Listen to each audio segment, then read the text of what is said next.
சிவகங்கை மாவட்டம் காரைக்குடியில் பிரபல ரவுடி மனோ படுகொலை செய்யப்பட்ட வழக்கில் குருபாண்டி, விக்னேஷ், சக்திவேல் ஆகிய மூவரை போலீசார் கைது செய்தனர். தொடர்ந்து போலீசார் அவர்களிடம் விசாரணை நடத்தியதில் கைதான மூவரில் ஒருவரான குருபாண்டியனின் தந்தை லட்சுமணன் கொலைக்கு பழிக்கு பழியாக மனோ கொலை செய்யப்பட்டது தெரியவந்துள்ளது.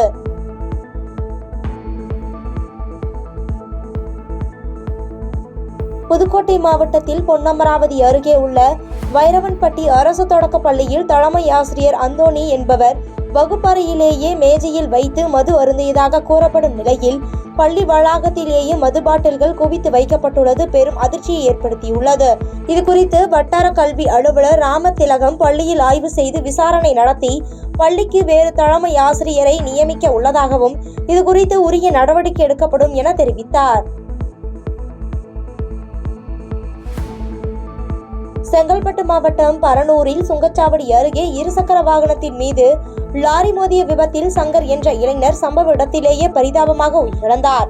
மேலும் அவருடன் வந்த சோமசுந்தரம் என்ற இளைஞர் படுகாயமடைந்து மருத்துவமனையில் அனுமதிக்கப்பட்டுள்ள நிலையில் இச்சம்பவம் குறித்து போலீசார் வழக்கு பதிந்து விசாரணை நடத்தி வருகின்றனர். அடுத்த மாதம் ஏப்ரல் 5 மற்றும் 6 ஆகிய தேதிகளில் பல்வேறு நலத்திட்ட உதவிகளை வழங்க நீலகிரி மாவட்டத்திற்கு தமிழ்நாடு முதலமைச்சர் மு.க. ஸ்டாலின் வருகை புரிவதையொட்டி மேடை அமைக்கும் இடத்தினை தமிழ் வளர்ச்சி மற்றும் செய்தி தொடர்பு துறை அமைச்சர் மு.பே. சாமிநாதன் ஆய்வு செய்தார். தொடர்ந்து செய்தியாளர்களை சந்தித்த அவர் முதலமைச்சர் வருகையையொட்டி நடைபெறும் பணிகள் குறித்து ஆய்வு மேற்கொண்டதாகவும் பல்வேறு நலத்திட்ட உதவிகள் அப்பொழுது வழங்க உள்ளதாகவும் அதற்கான முடிவுகளை மாவட்ட ஆட்சித்தலைவர் செய்து கொண்டிருப்பதாக தெரிவித்தார்.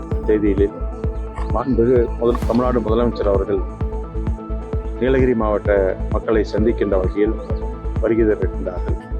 இங்கே அரசு நிகழ்ச்சியும் நடைபெற இருக்கின்றது. அதே நேரத்தில் அரசின் மருத்துவக் கல்லூரி மருத்துவமனையில் பல்வேறு பணிகள் நடைபெற்று முன்னிட்டு அதையெல்லாம் பார்வையிடுவதோடு அந்த கல்லூரியில் திறக்க வேண்டிய பல்வேறு சூழ்நிலைகள், கட்டடங்கள், அதே போல விடுதிகள் திறக்க வேண்டியிருக்கிறது.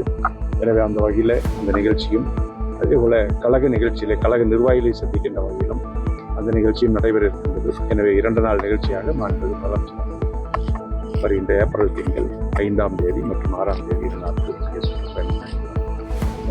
நலத்திட்ட உதவிகள் இன்னும் முடிவு செய்து கொண்டிருக்கிறார். மாவட்ட ஆட்சித்தலைவர் அதற்கான ஏற்பாடுகளை செய்து கொண்டிருக்கிறார். இறுதியாக இன்னும் கால அவகாசம் இருக்கிறது. அதற்கு பிறகு திட்டமிட்டு முடிந்த அளவுக்கு மக்களுக்கு அடிப்படை நம்முடைய வீட்டுமனை பட்டா இது போன்ற எல்லாம் நலத்திட்ட உதவிகள் எல்லாம் வழங்குவதற்கு நடவடிக்கை.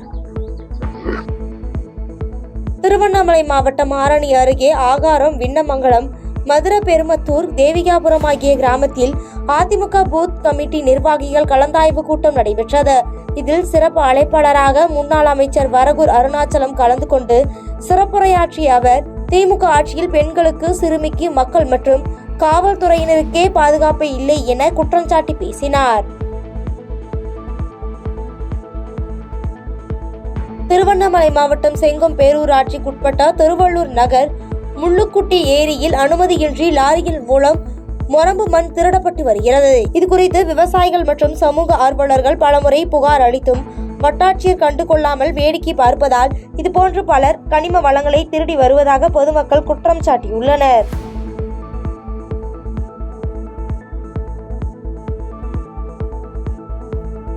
திருவண்ணாமலை மாவட்டம் வந்தவாசியில் காயிதே மில்லத் கோரைப்பாய் வியாபாரிகள் நலசங்கம் ஆலோசனை கூட்டம் சங்க தலைவர் ராஜா பாஷா தலைமையில் நடைபெற்றது. இந்த கூட்டத்தில் வந்தவாசியில் தயாரிக்கப்படும் பாய்களுக்கு மத்திய அரசின் புவிசார் குறியீடு வாங்க தேவையான அனைத்து முன்னேற்பாட்டு பணிகள் செய்வது என தீர்மானம் நிறைவேற்றப்பட்டது. வேலூர் சத்துவாச்சாரியில் உள்ள மாவட்ட ஆட்சியர் அலுவலகத்தில் மாவட்ட ஆட்சியர் சுப்புலட்சுமி தலைமையில் விவசாயிகள் குறை தீர்க்கும் நாள் கூட்டமானது நடைபெற்றது. இக்கூட்டத்தில் வேப்பங்குப்பம் காவல் ஆய்வாளர் புனிதா விவசாயிகள் தங்களின் பட்டா நிலத்தை சமன்படுத்தியதற்காக அவர்கள் ஏரியில் மண்ணெடுத்ததாக பொய் வழக்கு போட்டு விவசாயிகளை கைது செய்து தொடர்ந்து மிரட்டி வருகிறார் என வேதனை தெரிவித்த விவசாயிகள் நீர்நிலைகள் ஆக்கிரமிப்புகளை அகற்ற வேண்டும் என கோரிக்கை விடுத்துள்ளனர்.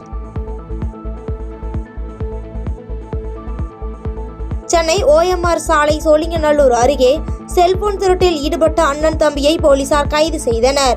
OMR சாலை வழியாக வீட்டிற்கு நடந்து சென்று கொண்டிருந்த இளம்பெண் மற்றும் பேருந்து நிறுத்தத்தில் பேருந்திற்காக காத்திருந்த இளைஞர் ஆகிய இருவரிடம் செல்போன் திருட்டில் ஈடுபட்ட தமிழ்செல்வன் மற்றும் அவரது சகோதரர் தமிழரசன் ஆகிய இருவரை செம்மஞ்சேரி போலீசார் கைது செய்து நீதிமன்றத்தில் ஆஜர்படுத்தி சிறையில் அடைத்தனர். ஆன்லைன் வர்த்தகம் என்பது நம் வணிகத்தை சுரண்டி கொண்டிருக்கிறது என தமிழ்நாடு வணிகர் சங்க தலைவர் விக்ரமராஜா குற்றம் சாட்டியுள்ளார். திருவாரூர் மாவட்டம் கொல்லுமாங்குடியில் நடைபெற்ற நிகழ்ச்சியில் கலந்து கொண்டு பேசிய அவர், டிமார்ட் போன்ற கார்ப்பரேட் கம்பெனிகள் ஒவ்வொரு மாவட்டம் வாரியாக கடைகளை அமர்த்தி சட்டத்திற்கு புறம்பாக கடைகளை அமர்த்தி வருகிறார்கள் என குற்றம் சாட்டி பேசினார். பாதகம் செய்பவரை கண்டால் நாம் பயம் கொள்ளலாகாது பாப்பா. மோதி மிதித்துவிடு பாப்பா, அவர் முகத்தில் உமிழ்ந்து விடு பாப்பா. அண்மை செய்திகளை உடனுக்குடன் தெரிந்து கொள்ள இணைந்திருங்கள் எம் நாடு தொலைக்காட்சியுடன்.